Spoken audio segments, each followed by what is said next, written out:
माता रमाई को ये टेलीग्राम मिला, भारत में मुंबई में मिला। माता रमाई को पता चला कि मेरे पति की हालत भी वहाँ पर कोई अच्छी नहीं है। मेरे पति भी वहाँ पर एक ब्रेड का टुकड़ा खाकर जिंदगी जी रहे हैं।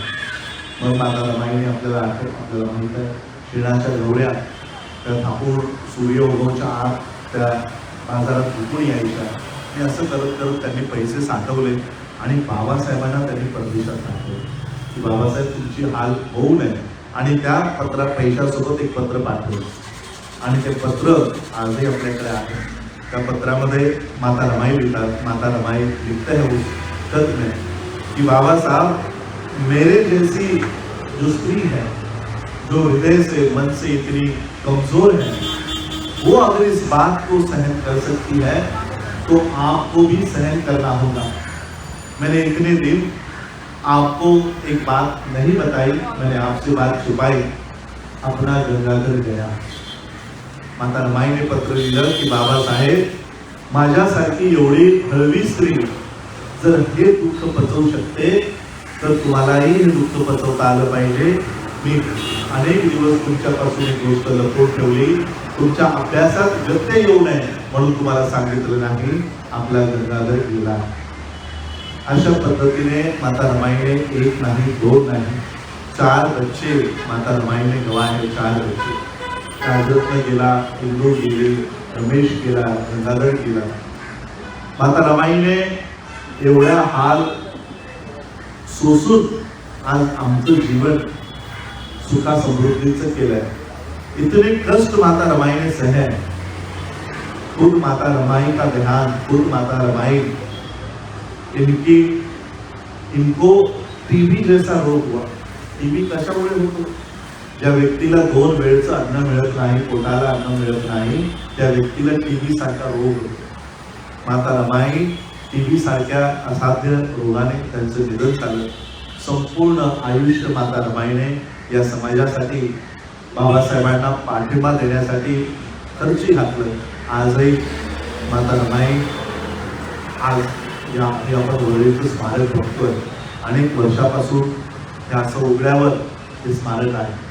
मला असं वाटतं की आजही माता रमाईंना आपण न्याय देऊ शकलो नाही। बाबासाहेब आंबेडकरांना आपण लंडनला पोहोचवलं। बाबासाहेबांचं ग्रेझिनमध्ये अभी मैंने ग्रेजिन से मेरे साथियों ने माला वीडियो बनाया ग्रेजिन से। बाबा साहब का पोर्ट्रेट ग्रेजिन के एसी कैबिन में, एसी रूम में। बाबा साहब अम्बेडकर जी का bust London School of Economics के एसी कॉलेज में। बाबा साहब अम्बेडकर जी का बस्ट, बाबा साहब अम्बेडकर जी की मूर्ति कोलंबिया यूनिवर्सिटी के एसी रूम में है। आज बाबा साहब आंबेडकरांना ज्यांनी घडवलं, ज्यांनी बाबासाहेब आंबेडकरांना बाबासाहेब बनवलं, बाबासाहेब घडवलं, त्या माता रमाई आजही शेडखाली आपल्याला बघायला मिळत आहेत। म्हणजे आजही माता रमाईंना आपण तो न्याय देऊ शकलो नाही।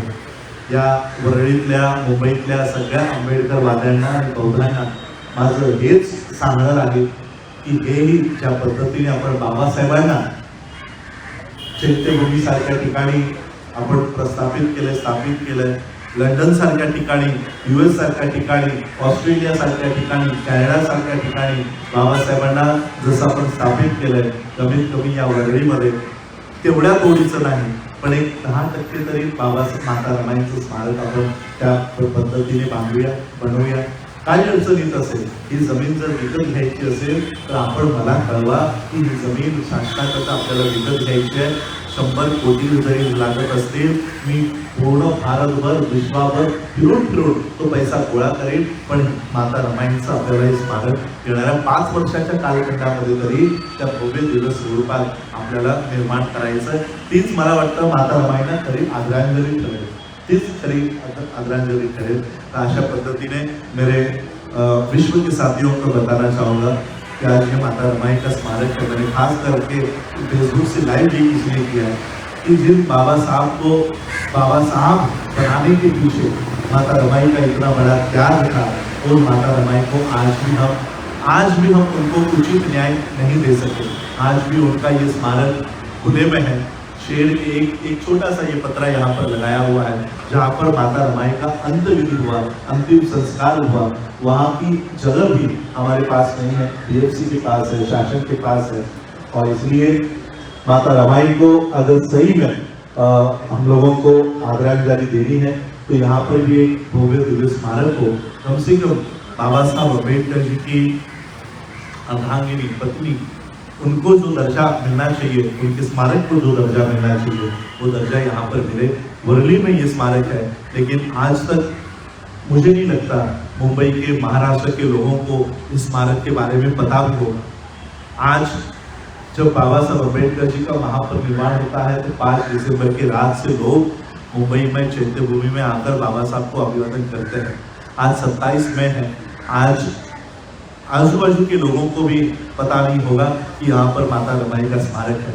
दादर के लोगों को, वाइटला के लोगों को, थाने के लोगों को, जो मुंबई से इतने नज़दीक है, उनको तक ये पता नहीं होगा। इतना दुर्लक्षित माता रमाई का ये स्मारक हो गया है। हमें माता रमाई को, जिन माता रमाई ने बाबा साहब को बाबा साहब बनाया, उनको भी, माता रमाई को भी हमें उचित न्याय देना है। और इसलिए मैंने आह्वान किया जो मराठी में था कि माता रमाई के इस स्मारक को बनाने के लिए 100 करोड़ रुपए भी लगते हो तो हम देश विदेश में घूमकर माता रमाई का ये स्मारक बनाएंगे। आने वाले 5 सालों में ये स्मारक जैसे बाबा साहब के चैत्य भूमि है, वैसे ये भूमि भी उस तरह से दिखाई पड़े। लोग यहाँ पर आकर माता रमाई को, माता रमाई के त्याग को अभिवादन किया करें। इतना ही बाबा साहब अम्बेडकर जी के जो पीछे हमेशा डट कर खड़े रहे, ऐसे माता रमाई। और एक बात मैं आप लोगों को और आप सभी लोगों को बताना चाहूँगा, माता रमाई बहुत बीमार रहा करती थी और डॉक्टर्स ने बाबा साहब से कहा कि माता रमाई को अगर जिंदा देखना चाहते हो तो कम से कम इस माहौल से उनको बाहर निकालो, कहीं घुमाने के लिए लेके जाओ, माता रमाई को कहीं घुमाने के लिए लेके जाओ।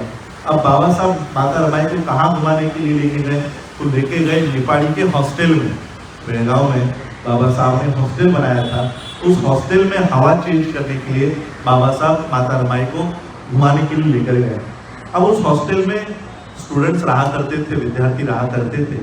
माता रमाई ने जब हॉस्टल में प्रवेश किया तो देखा कि हमेशा जब मैं हॉस्टल में आती हूँ तो विद्यार्थी चहकते हैं, मस्ती करते हैं, आवाज़ आती है, उनकी बोलने की, खेलने की आवाज़ आती है। अब सारे विद्यार्थियों की आवाज़ क्यों नहीं आ रही? इसलिए माता रमाई ने उस वार्डन को बुलाया, वार्डन से पूछा ये सारे विद्यार्थी चुप क्यों हैं, ये विद्यार्थियों को क्या हो गया है? तो उस वार्डन ने बताया कि माता रमाई पिछले कई महीनों से जो सरकार से ग्रांट आती है वो ग्रांट नहीं आई, और ग्रांट नहीं आने की वजह से जो भी अनाज था वो अनाज सारा खत्म हो गया है। पिछले कई दिनों से ये बच्चे भूखे हैं और भूखे होने की वजह से ये निस्तेज अपने अपने रूम में पड़े हुए हैं। जब माता रमाई को इस बात का पता चला, जो एक हाथ सोने का आभूषण जो बाबा साहब ने माता रमाई के लिए बनाया होगा, वो भी आभूषण सोने की चूड़ी माता रमाई ने निकाली, वो वार्डन को दी और वार्डन को कहा कि अभी के अभी इसके पैसे लेकर आओ, ये तोड़ कर पैसे लेकर आओ और इन विद्यार्थियों को खाना खिलाओ। तब जाकर उस वार्डन ने उन विद्यार्थियों को खाना खिलाया और फिर वो सारे विद्यार्थी खाना खाकर माता रमाई से मिलने के लिए आए। आज हम सारे विद्यार्थी, ये यहाँ पर मेरे बैठे हुए छोटे विद्यार्थी, हम सारे विद्यार्थी, हम लोगों पर माता रमाई का कर्जा है। हम विद्यार्थी जब भूखे थे तब माता रमाई ने अपने सोने की चूड़ी तोड़कर, वो बेचकर हमारे पेट भरे हैं। आज माता रमाई को, हमारे उनके स्मारक को हमारी ज़रूरत है। हमारे महीने भर की सैलरी हम देकर माता रमाई का ये स्मारक बनाएंगे। ऐसा आज मैं माता रमाई के स्मृति दिन पर ये आह्वान करता हूँ, लोगों का आह्वान करता हूँ, सभी को आह्वान करता हूँ। अपने 12 महीने की सैलरी में से 11 महीने की सैलरी घर पर दो और 12वें महीने की 1 महीने की स्मारक को तो ऐसा भव्य दिव्य स्मारक हम यहाँ बनाएंगे। मी आज माझ्याकडनं, आंबेडकर परिवाराकडनं, माझ्या तसं बघायला गेलं तर माझ्या पणजी लागते। मी 3ऱ्या पिढीतला सदस्य आज माझ्या पणजीला, आणि पणजी नात्यानं जरी मी पणकू जरी असलो तरी विचाराने आपण सगळे सुखी राहू. आपण सगळे माता रमाई म्हणतो, आजी रमाई म्हणत नाही, पणजी रमाई म्हणत नाही, कारण माता रमाई या अभिवादन करतो आणि थांबतो. जय